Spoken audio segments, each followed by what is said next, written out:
Welcome to Growth Marketer Academy with Ryan and Andrea Eldridge. One of the most effective lead-generating platforms for driving e-commerce sales may surprise you. Email. No way. I know what you're thinking. Everyone says email is a dying medium, but when it comes to driving sales and engagement, nothing works better. It's true.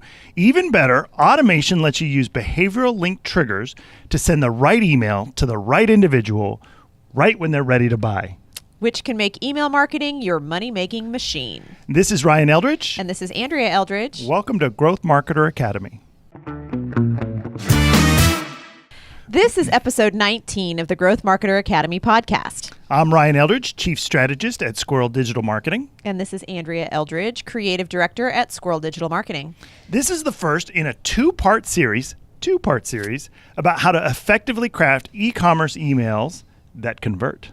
And how to use email to engage and nurture customers so they actually want to get your messages. That's true. They can't just blast your customers with buy, buy, buy. That's right. So let's start with the overwhelming benefits of email in e-commerce. We have some really interesting statistics just for those doubters out there, which I don't blame you. But when it comes to sales conversion rates, email is definitely king. There's no question. I have a feeling you have a specific statistic. I do. In fact, e-commerce email marketing accounts for 7% of customer acquisition. Doesn't sound as high as you might think, but that's second only to search, to paid search and organic search. So the next thing up, more than Facebook, more than Twitter, all other channels barely register in terms of customer acquisition. We have a graph in the show notes, so if you don't want to take my word for it, you can see where the numbers came from. But there's also... Or look at the website that you made up to put your statistic on there. So if you want to see that. That would have been a lot of crafty effort for me to go and create my own chart graph. But, I think you're getting paid by the email lobby, to constantly push email marketing because you're always bringing it up. And, this is like our fourth episode on email marketing. So I think that's it. Okay. I would be suspicious. I don't choose the podcast order, sir. Oh. But okay. Statistics from Shopify indicate that 72% of customers prefer email as a means to stay in touch with brands they like. And 38% are drawn by discounts offered. But that doesn't mean that should be all you send. Don't get too excited. Acquisition is just part of the story. Retention and customer lifetime value are critical to your bottom line, as we all know. And email makes a big hit on those levels as well. I'm a huge fan of retail shopping, as everybody knows, and I like Nordstrom's. I really do. But the problem with Nordstrom's is when you get onto their email list, they send you 4 or 5 emails a day on just different sales and promotions, things that are happening and stuff.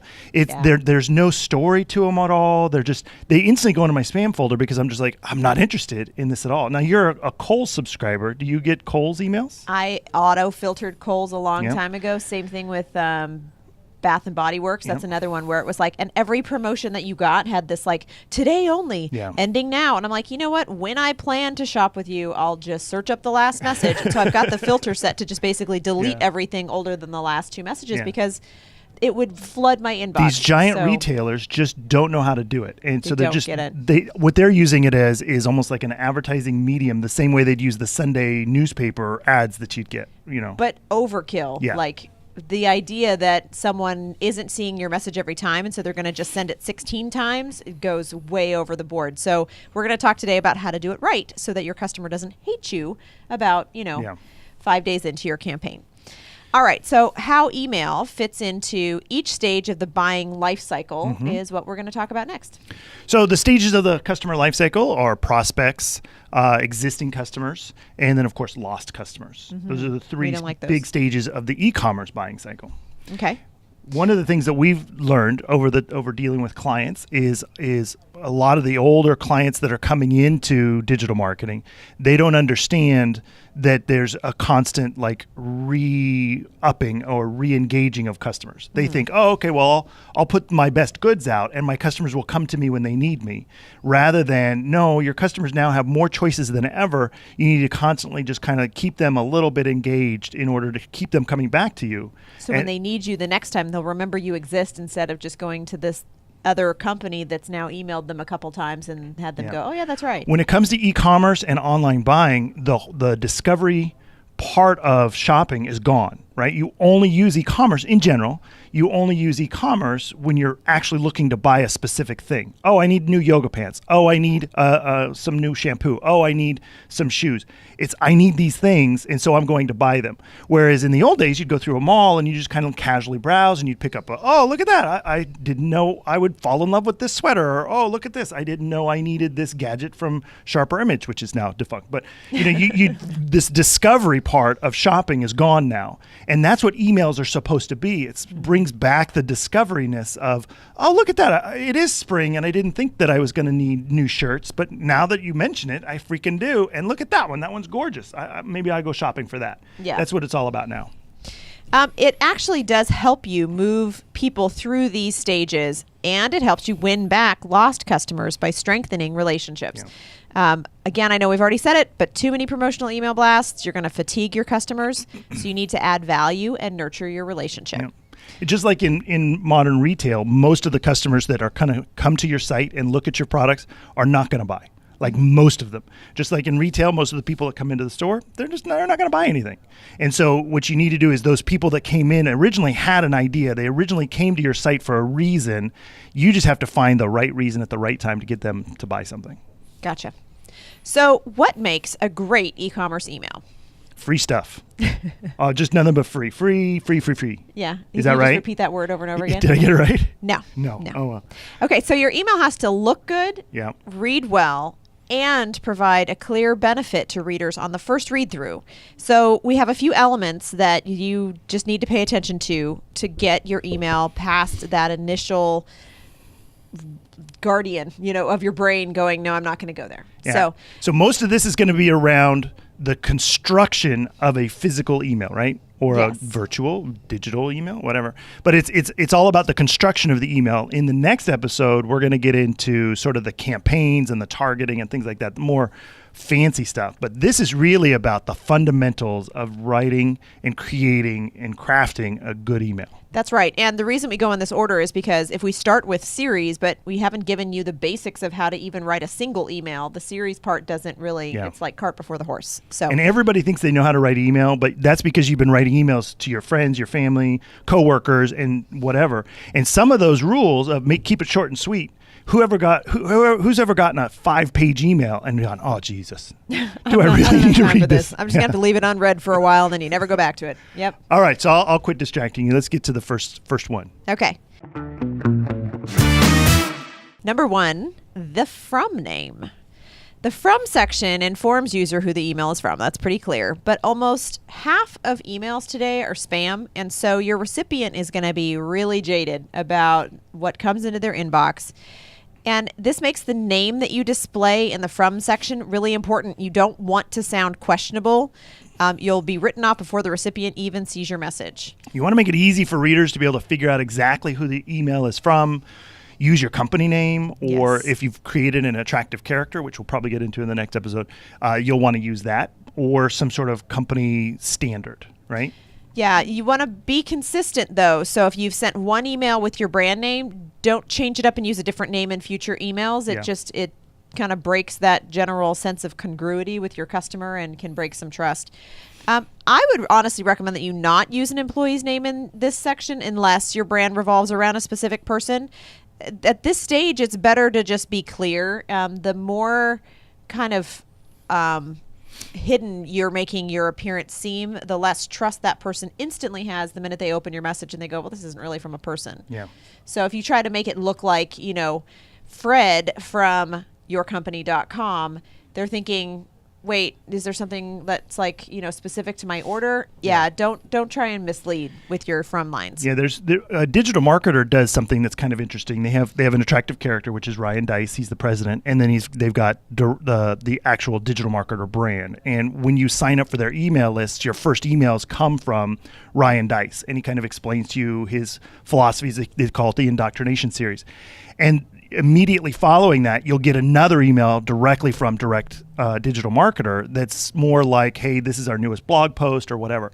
And so what Ryan does is mostly talks about the company and philosophies, or the offers are coming from digital marketer. And so the stories are coming from Ryan, offers from digital marketer. So they've kind of segmented it that way. And so if you're like, whoa, I don't really want to hear any more from Ryan because I don't care about his Caribbean trip, you can unsubscribe from him but still get the offers, or vice versa. Yes. Yeah. And I think we actually get into that here in just a second about segmenting your emails, different sends depending on what you're sending. All right.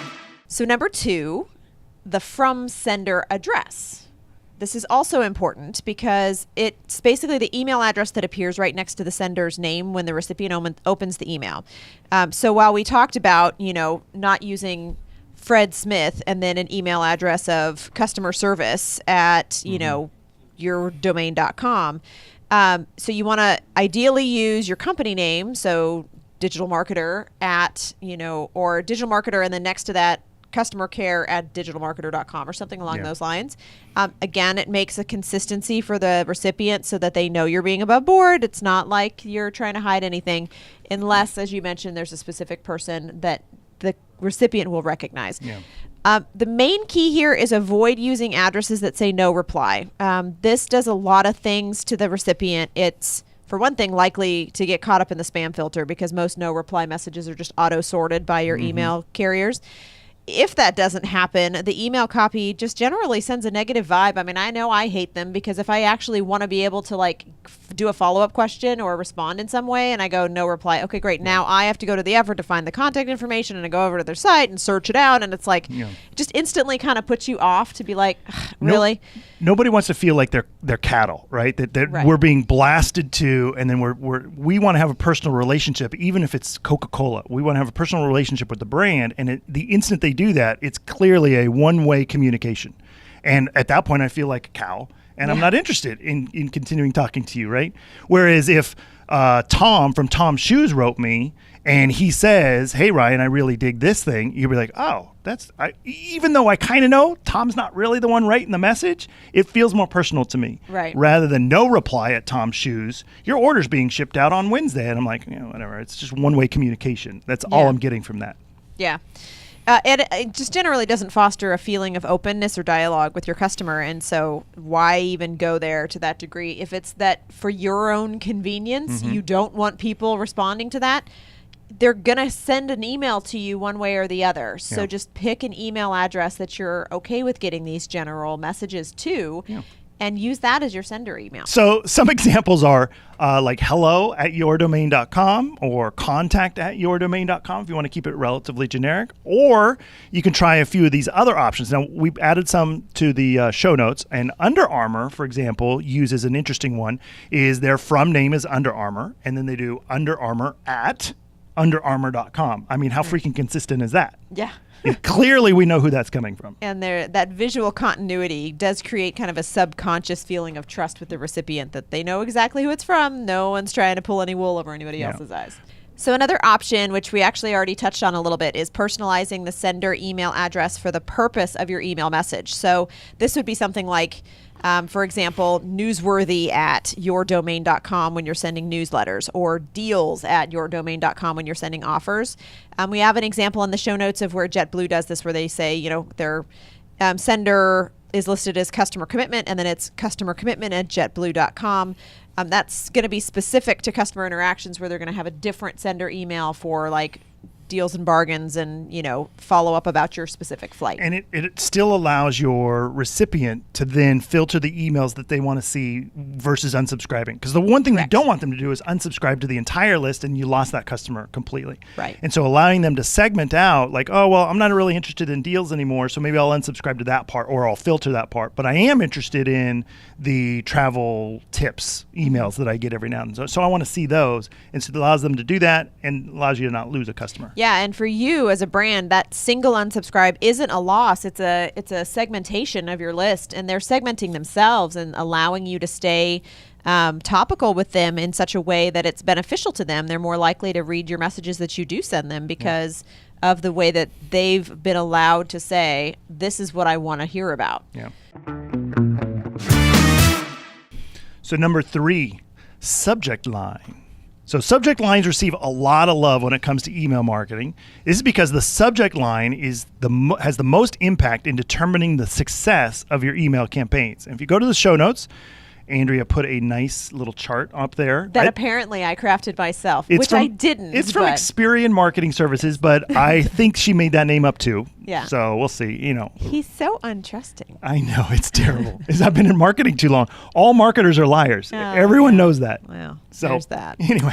All right. So of the tests you perform on your email campaigns, the one that has the most impact is the subject line. It has a 62% change rate in terms of opens, as well as the ability for that email to convert. And to give you some sense of disproportionate creativity, or what is the creative parts of the email is second most important, and that's 19%. So 62%, 19%. It's a huge jump for subject lines. And this makes a lot of sense because your subject line determines if your email is going to even get opened or if it's going to, if you don't get it right, there's no chance to convert. So, I mean, if they just throw you right in trash or worse, mark you as spam because of your subject line, you're not ever going to get a chance to convert that customer.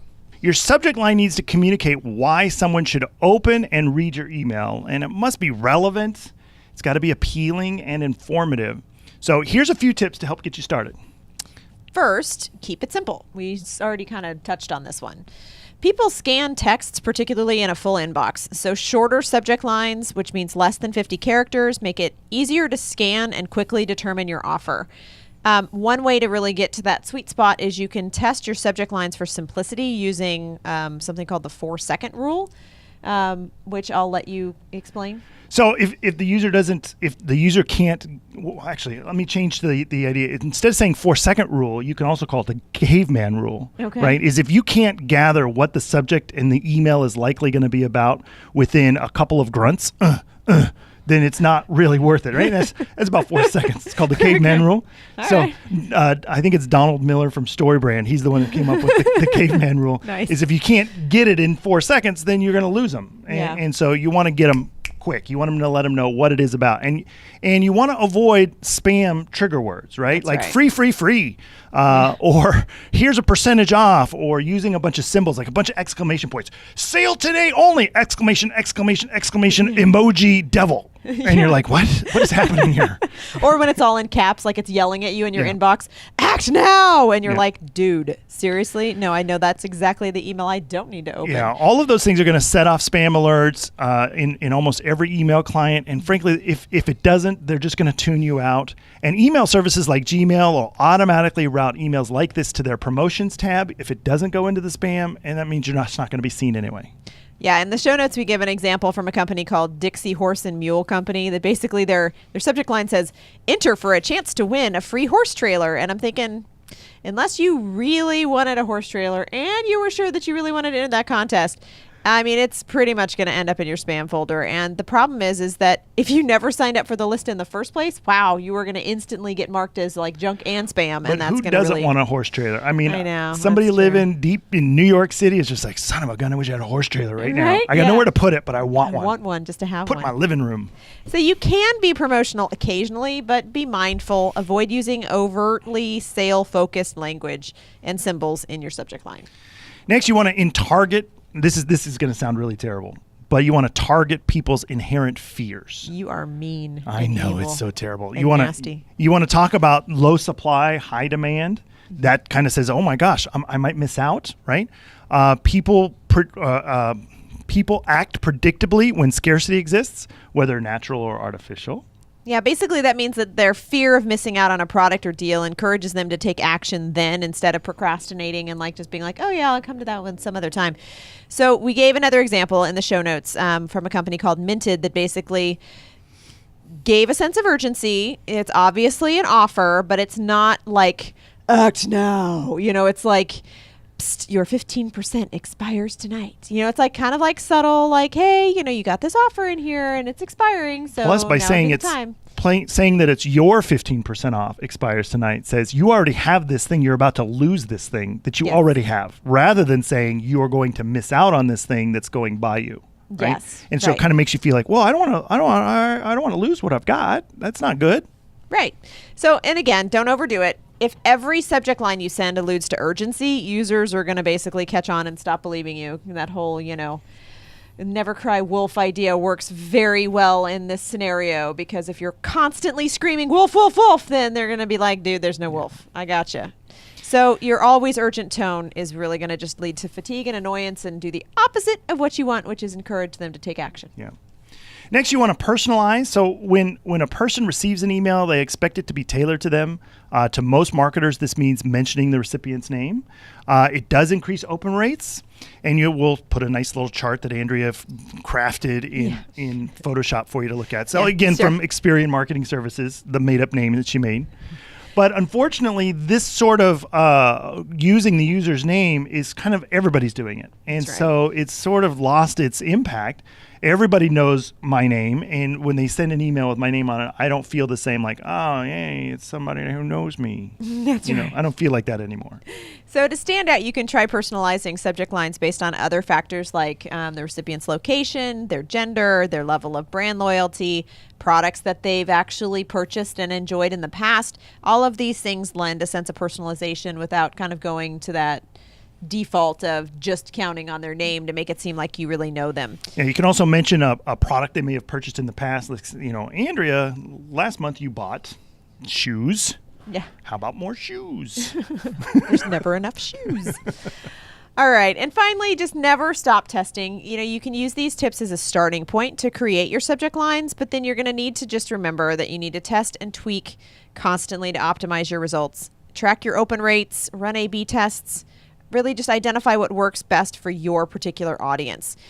And I know I just said finally, but it's not really finally, because there's a few more little straggler tips that we've got with regards to this. Look at that. With regards to subject lines in particular. So variety is really important here. Don't repeatedly blast the same type of emails, because there's no way, regardless of what you're sending, that you're not going to decrease engagement over time. So if you do send the same kind of message frequently, what I would suggest is that you keep a current list of subject variations that you can use. Consider structuring your message as a recurring email that allows recipients to quickly identify that the email includes familiar content. So this would work for something like a regular newsletter, where your subject line is going to say, June newsletter, and your company name. Like it can be relatively clear cut and specific. I wouldn't really go with that. I'd kind of allude to something in the newsletter that's going to be interesting, because otherwise, they'll probably not necessarily read it every time. Even outside of e-commerce, so I get a frequent email from somebody who wants me to join their investment call. Like I guess they do this monthly call where they talk about how their investments are doing, and they want me to join, so that way I'll listen to how successful they are and then maybe invest. Yeah. And so I get every month, hey, this is our monthly call, and these are the things that we're going to go over. And so I know generally what is going to be in there and what's happening. And so the subject line, if it suddenly changed, would be weird, because I kind of expect to see it every month, and I expect to see, okay, that's what it is. Does that make sense? Yeah, well, it gives a sense of expectation, and they're not as likely to go, oh, you're super spammy, or, you're trying to just, scam me on something. But I would still say that if you can have some sort of recognition factor that shows it's that recurring message, with also something unique each time, so that if normally they ignore your messages, but this month it's related to something cool that they might actually open for, just give them at least something unique in each subject line. So the main thing here is that a recurring email can be the one exception to the don't use the same subject line rule, so long as you don't mislead your audience. So your email should really exactly match with what your subject line hints at.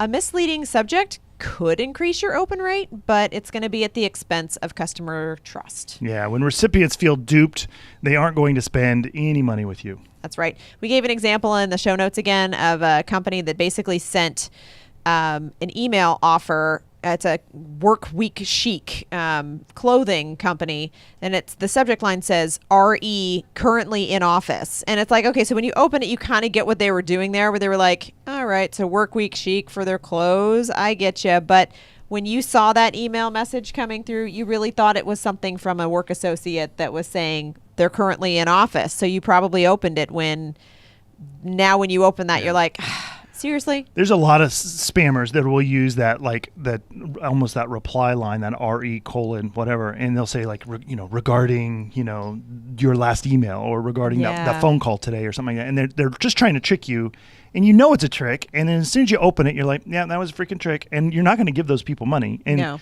I mean, unless you're 90 and don't know how to use email and credit cards. Which hopefully, don't target those people. Yeah. That's really sad and evil.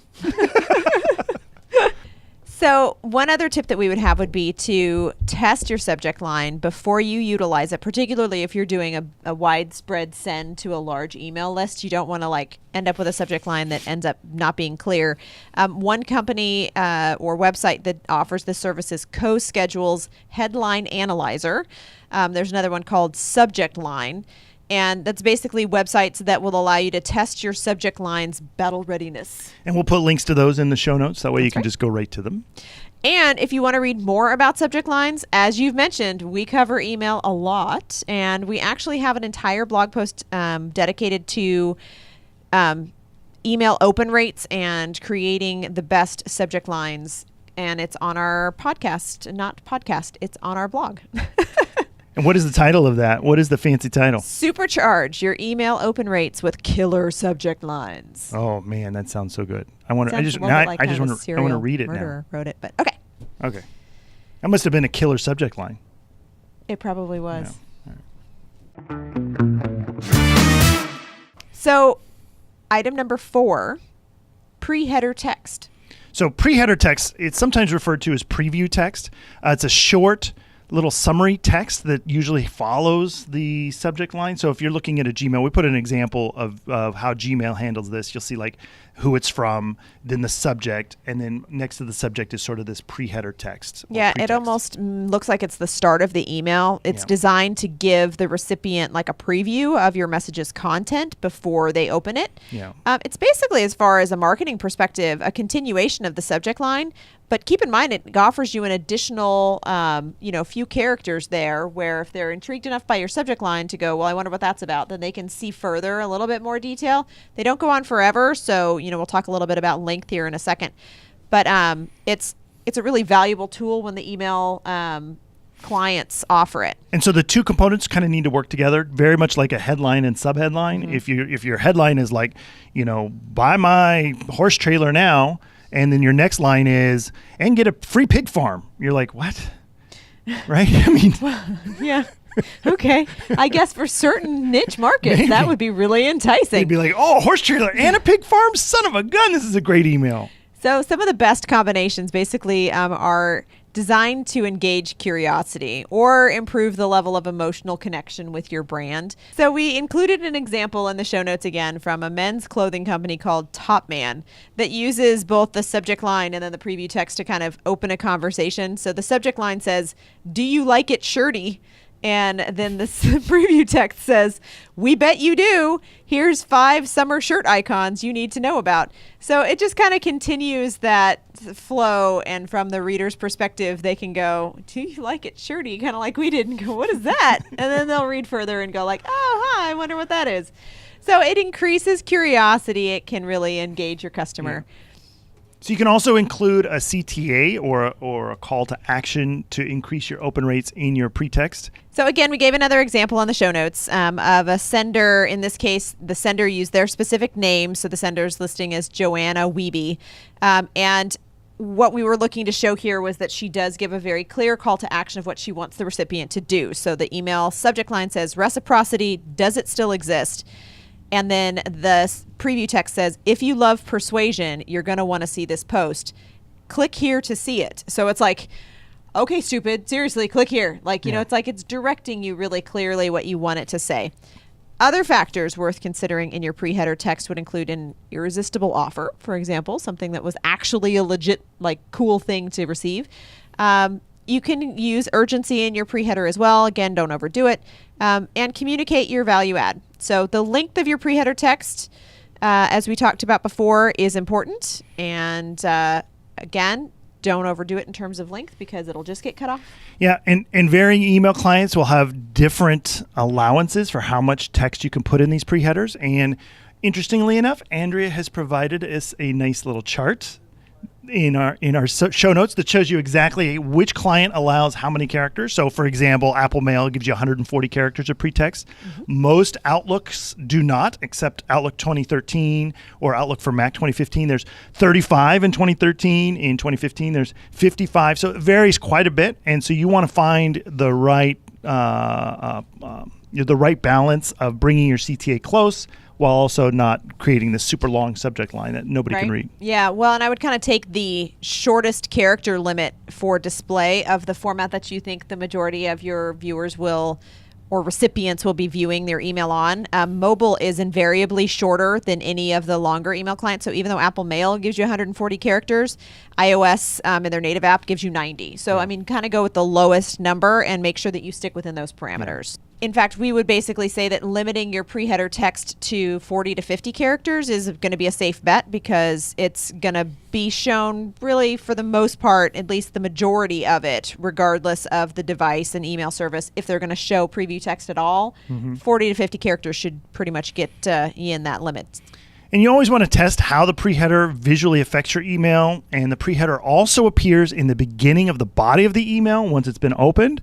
So if it distracts from the core content, you might want to hide that pre-header text in the body of the message. Yeah, again, we gave another example in the show notes of a message from Converse that initially appeared on mobile with the preview text, and it just visually distorted the layout of the message itself in such a way that it made more sense to just remove that preview header from the email. Yeah. And when if you were scrolling on a phone, this little pre-header text that's on this Converse email makes you have to scroll to even get the emotional impact of the headline and the visual that they've got on it. And without the visual, it's kind of like the email's kind of boring. So, is there a way to do it to where you still have preview text in the inbox, but that it doesn't appear on the message? That is a really great question. I have no idea. Oh, there may be a way to code that in, but honestly, I have no idea. I stumped Ryan. Yeah. It's my challenge of the day complete. All right. Now that your emails are being opened, there's still work to be done. Oh, God, I thought we were done. Oh, my God. Okay. Well, we have spent so much time on getting the email open that we haven't even gotten started on email copy. Okay. So, number 5, the email body copy. So your email copy should stimulate the readers to think and act on one conversion goal. Like, you don't want them to look up your address, make a phone call, click your button, see my options now. Just one thing. Make one thing your goal, and that's all you're looking for. That's right. It also makes it really hard to test your conversion if you have more than one conversion goal in a single message. So the other thing here is you want to focus your message on a single audience rather than your entire email list. And this comes down to segmentation. It's going to be easier for you to personalize that message and make it more valuable to the recipient if it's more likely to be something that they're interested in. So one example would be if you're a florist and you happen to have a new stock of particularly nice looking roses, you might choose to segment your list to men who buy roses for their partners. Yeah. All right. So some tips for your email copy. Oh, that's me. Be concise. Avoid large chunks of text or lengthy sentences. You want to make it quick and clear. Exactly when you're emailing somebody, you want to make it clear and concise and easy to read. That's right. So, and this again is a really specific writing style. It's not the same as you would write even maybe to your friend. It's got to be something that someone can scan, digest, and decide if they want to read more. So you're going to use some really specific elements in this kind of an email. You're going to use short blocks of text. You're going to use bullet points. You're going to use summary headers. You're going to use almost like a blog post that's been condensed. Like, I think we've all seen a relatively easily readable blog post that you can scan through and you know immediately which ones you want to go back to because you can visually really pull out those elements that are of importance. It only takes a few seconds to figure out in a good email why you've received that email. It's easy to read. It doesn't try to hide what they actually want you to do. And you can get through it with just basically a glance to make your decision of if you want to read further. Yeah. And you want to be conversational. You want to make sure that your emails are fun to read. They have some kind of personality. Nobody wants to read a bland, boring, dissertation about why your product is better than others, right? You want to make it fun. Yeah, I'll say, an example of this for myself is that I would say at least once every 3 to 4 weeks, get a letter in the mail from my local HVAC guy basically talking about the importance of doing regular maintenance on my, oh my God. HVAC system. And it is a straight up paragraph by paragraph letter with his picture up in the corner. And every time I open that letter, I go, yep, I'm just tossing that. It kind of reminds me of I know your cousin will never listen to this, so I can say this. So her cousin's husband is a chiropractor. That's right. And we were looking through the newspaper one day, and there was a flyer in the newspaper that was literally 2 pages of just text. Because it was front and back. So front and back. And it just had his picture on there, and it was just this long thing about all of his philosophies about how he does chiropractic work and why it's a whole body healing thing or whatever. Yeah. And we knew it, and we saw it, and we were like, oh, look, it's Rob. And then we were like, oh my God. Even I can't get through that. And I'm motivated because he's my cousin's husband. I want to see what he has to say, but not this badly. Yeah. So who has time for that? I understand the urge to say, I've got so much important information. I really want to educate my clients. I really want them to know everything why I'm better. I get it. You just can't do it. Nobody's going to read it. You need to let that trickle out over time. Consider it a first date, right? If you're on a first date, you're not going to be like, okay, so then in 3rd grade, I had a crush on this person. And then you're going to be like, no, I don't care. It's just too much. Now we're never going to have a second date. Yes. So you want to keep things fresh. Try telling a story. Sharing mistakes that you've made, using personal anecdotes. I mean, obviously you have to stay consistent with your brand. So if you're like a big financial institution, you may... You want me to remember that one time when I lost my clients like $100,000? That was funny. Yeah, no, don't go there. But, it's some stuff, again, tips towards personalization, humanizing yourself instead of, most people who receive these kinds of messages assume that they're robo messages, and rightly so, most of them are. But if you can create a personal story around your brand or your brand's representative, I think it can give a sense of connection for that recipient with your brand, and that can be really helpful, as well as engaging. And you can do it without just your words. For example, and we don't have this example in the show notes. We have another example, but I'm going to talk about this example. So I just recently bought a pair of shoes from Allbirds. Allbirds is considered the most comfortable shoe in the world, and of course I had to buy them. Of course. So they were $95. They weren't that expensive. But here was the coolest thing is once I ordered, they sent me a GIF in the email that showed this funny looking character packaging up my shoes, and it was kind of cute. And I was like, oh, that's interesting. And then when the shoes were actually shipped, they sent me another email showing that same funny little character shipping off the package and like waving goodbye to it. And so it was just kind of like, oh, that's kind of cute, and whatever. And it gives more brand engagement. Yeah, I'm like, I that was another part of that brand that I was like, oh, that's kind of nice, right? Yeah. They could have just sent me an email going, yeah, your shoes, we got your order. We got your order. We shipped them. It's cool. Yeah. But these little details are noticed by your recipients. They really are. And they're what causes your customer to develop some brand loyalty. Yeah. So we did give an example of a Black Friday ad from a company called Huckleberry, just because I liked the way that they wrote the text of the message.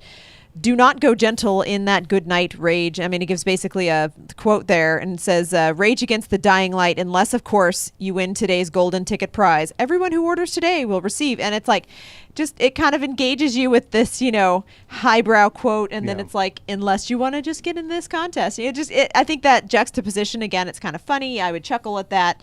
And in this case, it also creates an excitement around the company's promotion with engaging copy.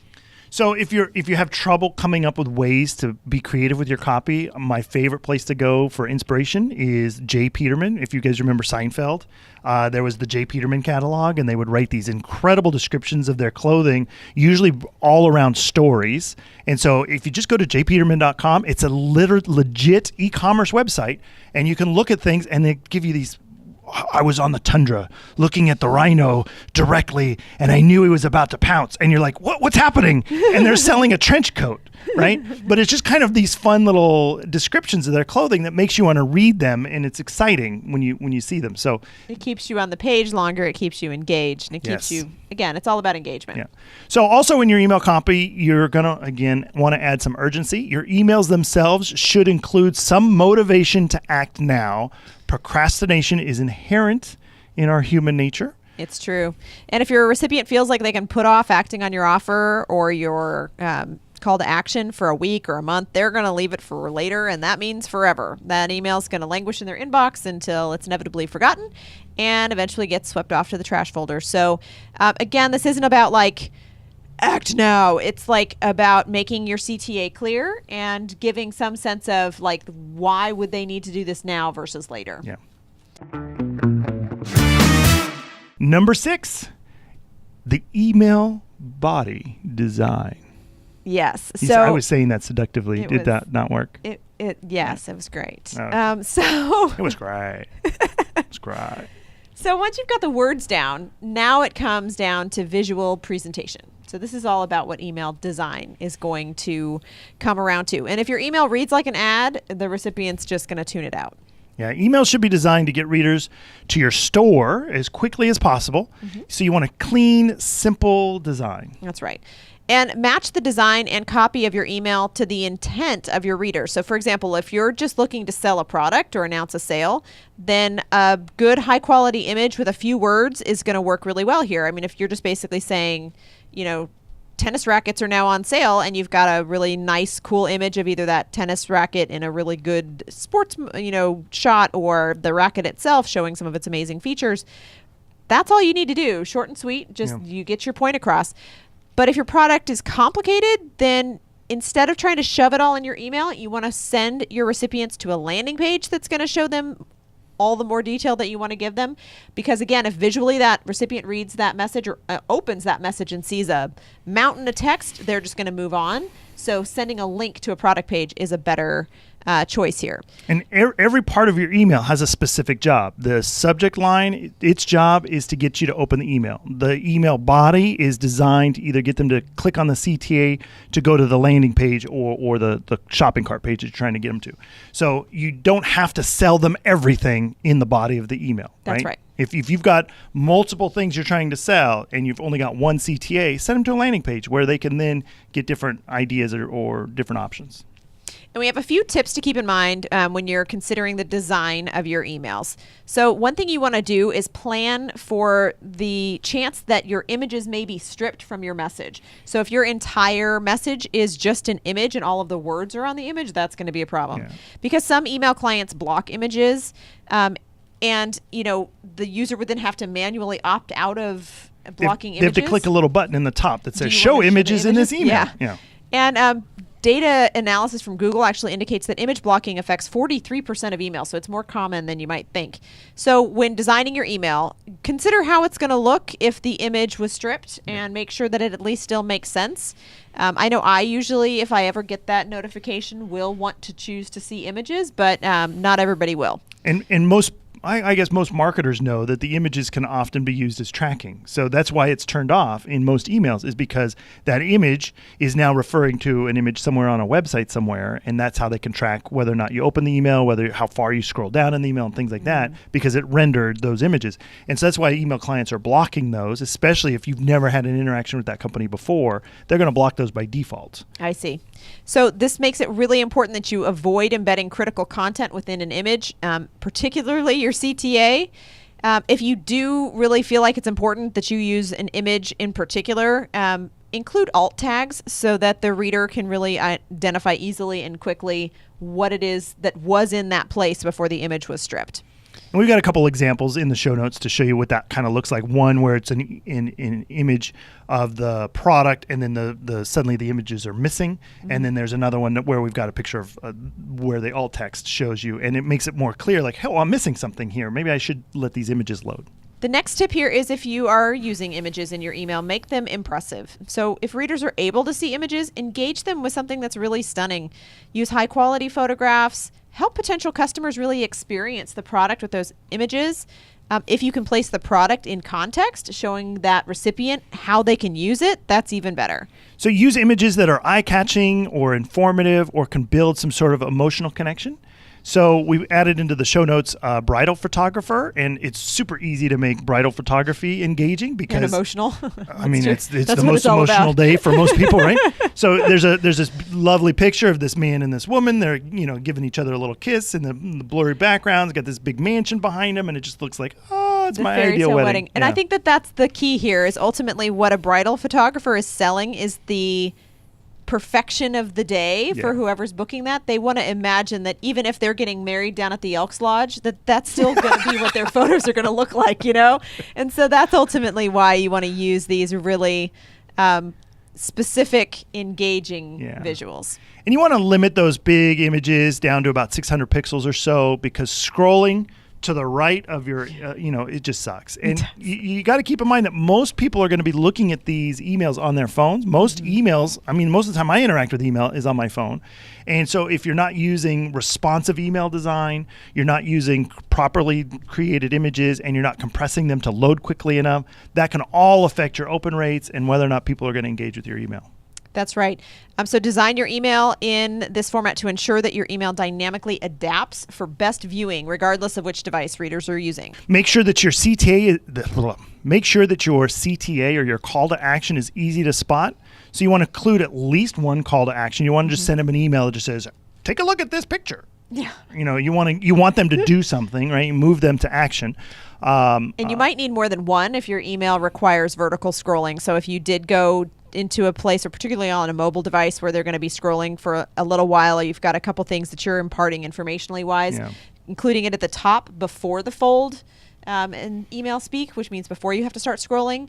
Always include your CTA up at the top, but you can also include it again at the bottom of the message if they're going to have to scroll down to get the whole thing.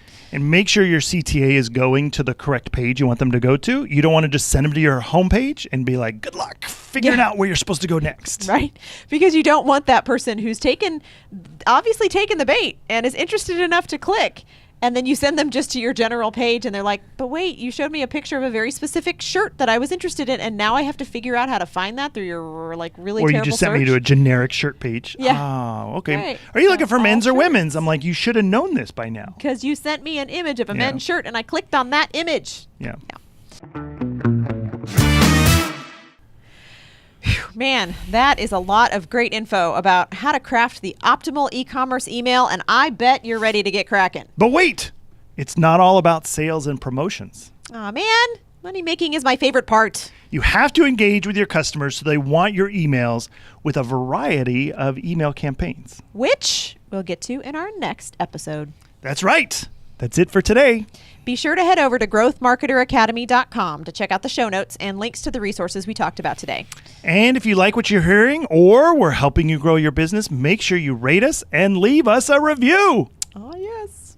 In next week's part 2 of our epic guide to e-commerce email marketing, we'll show you how to build your email arsenal to ensure ongoing customer engagement and long-term buyer loyalty. I'm Ryan Eldridge. And I'm Andrea Eldridge. Thanks for listening to Growth Marketer Academy. This has been Growth Marketer Academy with Ryan and Andrea Eldridge.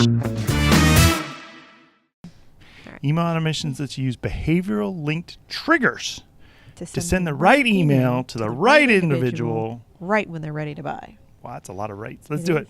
On a side note, I was reading this little article about this parent who was putting their kid to bed. I think it was on Facebook, and when they were like, "Okay, Joey, good night," and the kid goes, "Thanks, and be sure to subscribe."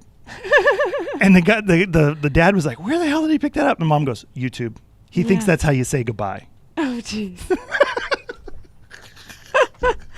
And be sure to subscribe. Man, I can see our kids at some point having that same. Although luckily they're old enough now that they know that's not true, but they would say it as a joke.